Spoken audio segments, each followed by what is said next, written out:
तो आप देख रहे हैं हुंकार 24/7 और इस वक्त हम लोग मौजूद हैं राजकीय मध्य विद्यालय पद्मा मनातू पलामू। हम लोग यहाँ पे मौजूद हैं। और आप लोग पढ़ पाती हैं, कोई दिक्कत नहीं होता है? नहीं। पढ़ लेती हैं? यस। उपाय नहीं है बच्चों के पास तो क्या क्या? आइए कुछ और बच्चों से जानते हैं। क्या नाम हुआ आपका? रूपा कुमारी। रूपा, यहाँ पे मध्याह्न भोजन में अंडा वगैरह मिलता है खाने? यस। अंडा मिलता है? यस। पढ़ाई कैसे होती है यहाँ पे, क्योंकि 2 ही शिक्षक हैं, कैसे आप लोग पढ़ते हैं? अच्छी होती है। अच्छी होती है। यस। हम देख रहे हैं कि आप लोग ड्रेस वगैरह में भी नहीं है, तो ड्रेस यहाँ पहनने के लिए नहीं बोला जाता? बोला जाता है। तो ड्रेस में एक भी बच्चे नजर नहीं आ रहे? हमको पता नहीं है, ये सब क्या आता है बैग में। तो आइए हम कुछ बच्चों से और जानते हैं। देखिए ये देखिए,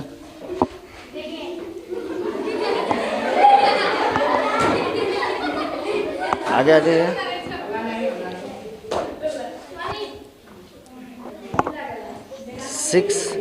ये सर 6, 7, 8 की कक्षा है सर।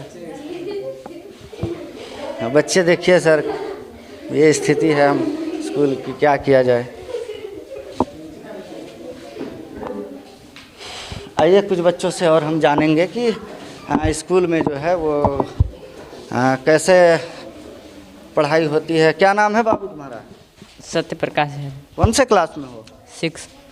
बाबू यहाँ पे पढ़ाई लिखाई में कैसा चलता है क्लास वगैरह, क्योंकि 2-3 क्लास एक में है, अच्छे से पढ़ाई हो पाती है? यस। हो जाती है? यस।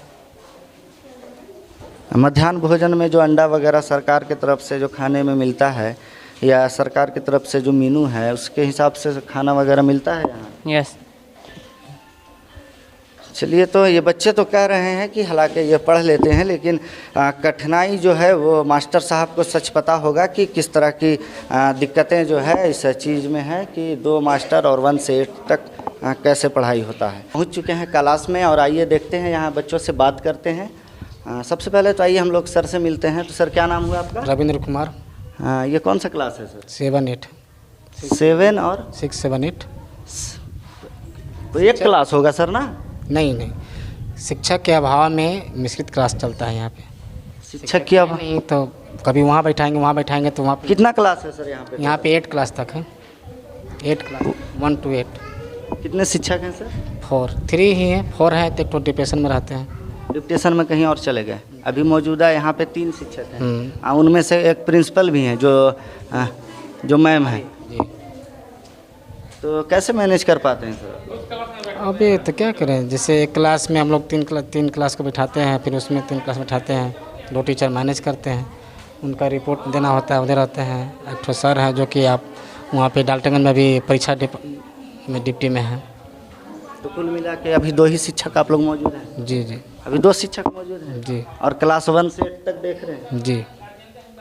तो ये सर, ये तो एक तरह से खिलवाड़ हो रहा है सर बच्चों के साथ। कैसे आप लोग 6, 7, 8, 1, 2, 3, 4, 5 ये कैसे इसी में मैनेज कर लेते हैं। जैसे बच्चे कुछ लोग इन लोग के इसको लेके सर हमने बहुत सारे और स्कूलों में भी हमने देखा सर कि ये समस्याएं हैं। तो इसको लेके क्या रिप्लाई वगैरह क्या मिलता है आप लोगों को जब समस्या रहती है? जी, ये समस्या तो बहुत गंभीर समस्या है, हमारी नहीं सबकी है, सरकार की भी है, लेकिन सरकार तक की शायद पहुँचती है, बात की नहीं पहुँचती है। स्कूल में शिक्षकों का भर्ती करनी चाहिए उन्हें, तब तो क्लास सही से मैनेज हो पाता। एक शिक्षक है, 8 क्लास तक कहीं है, वहाँ पे किस तरह से मैनेज करते होंगे वो शिक्षक ही जानते हैं। कितना एक रिपोर्ट भी देना, क्लास का मैनेज करना। सर क्या कहेंगे सर आप फिर इस पे कि क्या होना चाहिए सर? और क्या शिक्षक के ऊपर इतना दबाव बनाया जाता है, प्रेशर किया जाता है कि माइंडली टेंशन को होते साथ में देखना, रिपोर्ट देना। एक दबाव से शिक्षक दबाव से ग्रसित है।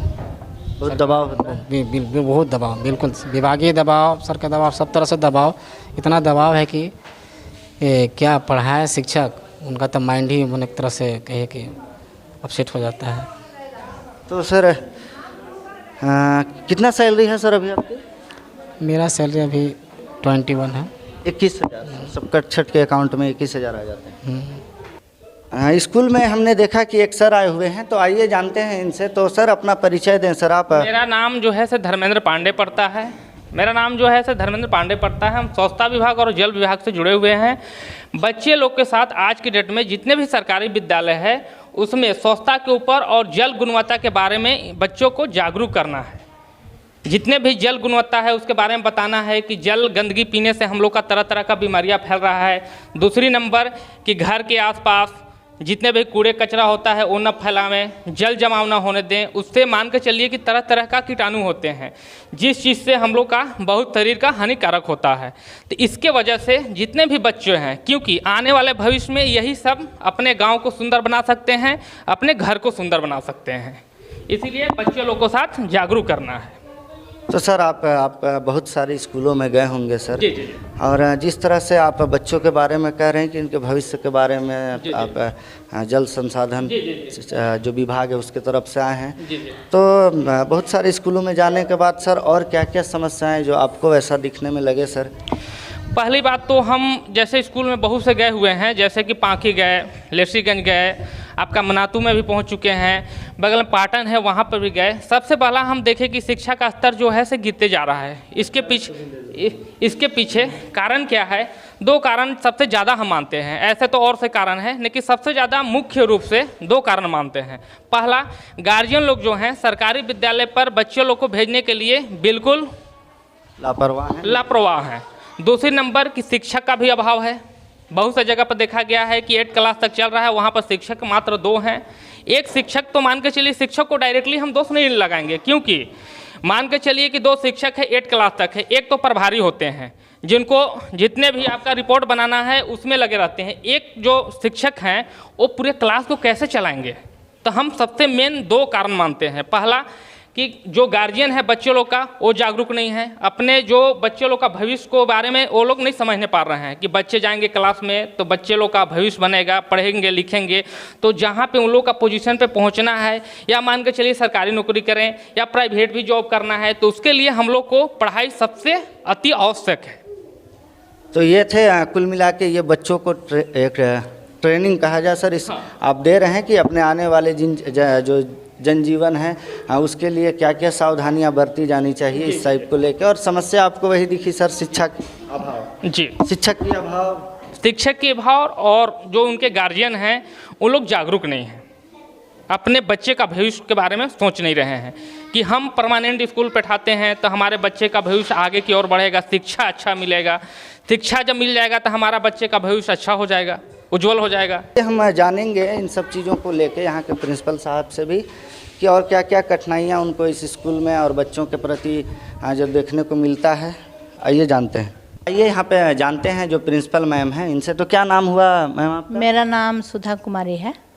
तो मैम आप यहाँ की प्रिंसिपल हैं? जी सर, प्रभारी प्रिंसिपल हैं, प्रभारी हैं।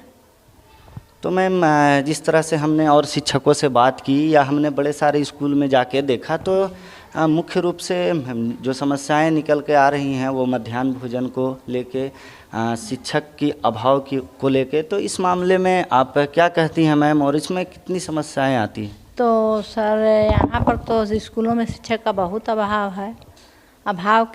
शिक्षक के अभाव के कारण पढ़ाई भी बाधित है। और मान लीजिए कि जिस स्कूल में 220 बच्चे हैं, 200-250 बच्चे हैं, वहाँ पर 3 टीचर हैं, वहाँ पर एक प्रिंसिपल हैं, प्रभारी हैं, तो वहाँ पर क्या हो सकता है? इतना लिखा पढ़ी है, कागज पत्र सब करना, ऑनलाइन करवाना है, तो इसमें तो समस्या है सर। तो आप लोग जैसा कि यहाँ भी 1 से 8 तक क्लासेस हैं? जी, 1 से 8 तक है। और जैसा कि हमने जो मास्टर साहब हैं उनसे बात करने के बाद लगा कि 2 मास्टर शायद यहाँ भी बोल रहे थे कि मौजूद हैं। हाँ, एक डिप्टेशन में है और आज एक वहाँ गए हैं किसी ऑफिशियली काम से। तो यहाँ पर 3 शिक्षक हैं, लेकिन एक शिक्षक जो है से हमेशा डिप्टेशन में रहते हैं, और 2 सहायक शिक्षक हैं वो हमेशा यहाँ रहते हैं, और एक प्रभारी को तो अलग ही काम ही रहता है, तो ऑफिशियली काम में जी। तो मैं इन सब समस्याओं को लेके क्या कहेंगे आप? ये कहीं ना कहीं ये बच्चों के भविष्य के साथ खिलवाड़ नहीं है मैम? खिलवाड़ हो रहा है, तो खिलवाड़ हो रहा है ना। क्या बच्चे सीखेंगे? एक ही रूम में अगर 3 क्लास 4 क्लास मैनेज करके बैठाया जाए तो किस तरह से आदमी उसको पढ़ाएगा? मैम ये रहता तब ना पढ़ाता आदमी। ये शिक्षकों की बदनामी भी इसमें हो रही है? बहुत बदनामी हो रही है। तो कहीं ना कहीं शिक्षकों की गरिमा को ठेस भी लग रहा है कि जो एक बच्चे और जो एक शिक्षक का बीच का एक रिलेशन था, वो भगवान का रूप होता था शिक्षक। जी जी तो उन सब चीज़ों को, ये सारी चीज़ें छवि जो है वो खराब कर रही है मैम। क्या जी लगता जी है आपको? ये छवि खराब हो रहा है बिल्कुल। और जो शिक्षक और छात्र में जो समन्वय होना चाहिए वो बिल्कुल अलग होते जा रहा है। ये तो चिंता का विषय है। ये चिंता का विषय है। कितना साल हो गया मैम आपको नौकरी करते? सर हम 2004 में बहाली हुए हैं, तो अभी लगभग हमको 17-18 साल हो गया। 17 मैम 17-18 साल आप शिक्षा विभाग से जुड़ी रही हैं, और इस तरह की बातें अगर आपको लगे तो क्या फील होता है मैम? क्या गिल्टी फील होता है कि बच्चों, छोटे छोटे बच्चों को देख के कि तो मैं इसको कैसे किया जा सकता है मैम? या सरकार से आप क्या मांग करते हैं, या आप क्या उनको कुछ आप अपने स्तर से कुछ उनको जो है आप बताएं जिससे इन सब चीज़ों का हल हो? तो मैं सरकार से यही आग्रह करना चाहती हूँ कि सरकारी विद्यालयों में पर्याप्त शिक्षक रहना चाहिए, ताकि बच्चों का पढ़ाई जो है उससे बाधित नहीं हो, उनका भविष्य जो है से संवरे। यही तो बात है। इन सब चीज़ों को लेके आप लोग अपने सीनियर से बात नहीं करते हैं मैम? हम लोग पदस्थापना विवरणी हमेशा देते हैं कि इतना रिक्त पद है, इतना यहाँ उपस्थित हैं, फिर भी कोई सुनवाई नहीं होता है विभाग की ओर से। तो ये ऐसे ही चलते रहेगा मैम? तो अब पता नहीं, भविष्य के तो बारे में हम नहीं कह सकते हैं कि सरकार क्या करेंगे या नहीं करेगी। मान लीजिए जो हम लोग यहाँ उपस्थित होते हैं उसी में मैनेज किसी तरह से करते हैं। तो आपने देखा ये झारखंड की शिक्षा की स्थिति है, और ये थी प्रिंसिपल मैम सुधा कुमारी, जो कि पद्मा जो मिडिल स्कूल है इनकी ये प्रभारी और राजकीय कृत मध्य विद्यालय पद्मा की प्रभारी हैं। और ये इन्होंने अपने जीवन में जो चीज़ें, जो 17-18 साल का एक्सपीरियंस है उसको रखा, और साथ साथ ये भी रखा कि शिक्षकों की जो एक हुआ करती थी, एक भगवान का रूप माना जाता था, आज उसकी छवि को कहीं ना कहीं ठेस पहुंचाई गई है। चाहे इसमें सरकार की दोष कहें, सरकार को ही दोष माना जाए, किसी के दोष, किसका दोष कहेंगे आप? मान लिया जाए कि सरकार को हम लोग का है कि सरकार, आखिर इतना सारा रिप्लाई आने के बाद भी मैम सरकार जो है इस पे क्यों चिंतन नहीं करती? ये संवेदनशील उनको क्यों नहीं लगती है मैम?